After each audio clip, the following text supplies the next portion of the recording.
হায়রে দালাল, দেশ থাকতে কইছিলে এসি রুমে থাকবা, ভিআইপি কাউন্ট দিব। এই হইছে তোর ভিআইপি কাউন্ট, ঠিক না? এই হইছে তোর ভিআইপি কাউন্ট দিল তোর কোম্পানিত। পচা মুরগি, মুরগির ভিতরে পচা গান্দা হয়ে রয়েছে। এই মুরগি দে আমরা খাওয়ার লাগিয়া 3 দিনের ডাইল, বাতের ফ্যানের ডাইল, ঠিক আছে? ডাইলের নামে খবর নাই, বাতের ফ্যান দে ডাইল লাইন দে। এই হইছে তোর ভিআইপি কাউন্ট রে দালাল।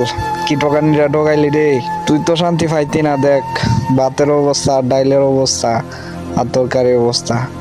বিদেশ যখন পাঠাইবি তখন বলছিলে বেতন হইব 40 থেকে 45,000, এখন বেতন পাই 10,000। হ্যাঁ, এখন না পারি মা বাপরে মুখ দেখাইতে, না পারি পরিবারের কথা সান্ত্বনা দিতে। কি করাম দালাল, তুই যা একটা বিপদে ফালাইছস।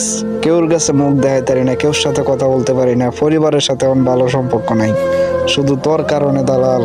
দালাল রে দালাল, তুই তো শান্তি পাইতি না, তোর পরিবারও শান্তি পাইতো না, এটা বুঝা রাখিস।